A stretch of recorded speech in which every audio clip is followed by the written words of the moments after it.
Spasiba.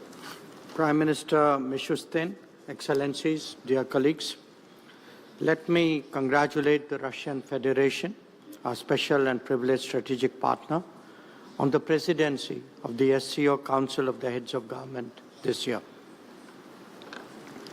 The theme of this session covers trade, economic, cultural, and humanitarian cooperation. Let me summarize India's approach to the trade and economic issues that were discussed in the last session. We assess the global economic situation to be particularly uncertain and volatile currently. Supply-side risks have been aggravated by demand-side complexities. There is consequently an urgent requirement to de-risk and diversify. This is best done by as many of us forging the widest possible economic links.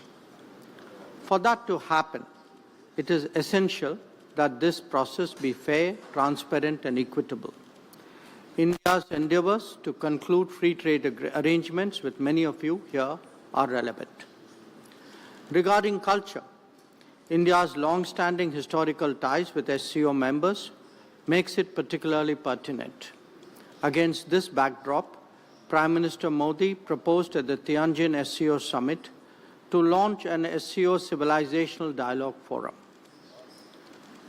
As a civilizational state, India strongly believes that people-to-people exchanges lie at the core of any genuine relationship.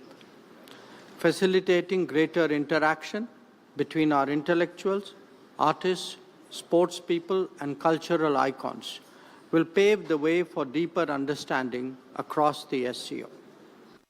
We also have a growing record of collaborative activities with regard to cultural exchanges. The exposition of sacred Buddhist relics in many of your countries is a notable example. India is also willing to extend its considerable experience of heritage conservation in Southeast Asia to Central Asia. Regarding humanitarian cooperation, this is important in an era of climate change, pandemics, and conflicts. Recognizing that, we have provided cancer treatment equipment to some SCO members. Similarly, India's supplies of vaccines and essential medicines reflected that commitment during difficult times. During the recent earthquakes in Afghanistan, Indian relief assistance reached the affected areas the very same day. Our initiative for the Coalition for Disaster Resilient Infrastructure also merits your attention. Let me now turn to the modernization of the SCO. As the organization continues to evolve, India strongly supports its reform-oriented agenda. We welcome centers addressing challenges such as organized crime, drug trafficking, and cybersecurity.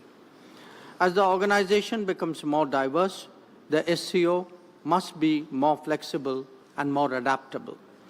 To this end, the long-delayed decision to make English an official language of the SCO must be prioritized. Colleagues, Excellencies, we all recognize that the SCO must keep up with contemporary changes. That must be reflected in fresh thinking and new collaborations. India's initiatives, such as the SCO Special Working Group on Startups and Innovation and the SCO Startup Forum, are good examples. They are aimed at promoting innovation and creativity, especially targeting the younger generation. Similarly, the recent SCO's Young Authors Forum in New Delhi is a good way of strengthening people-to-people ties. Excellencies, we must never forget that the SCO was founded to combat the three evils of terrorism, separatism, and extremism. These threats have become even more serious in the years that have passed. It is imperative that the world displays zero tolerance towards terrorism in all its forms and manifestations. There can be no justification, no looking away, and no whitewashing. As India has demonstrated, we have the right to defend our people against terrorism and will exercise it.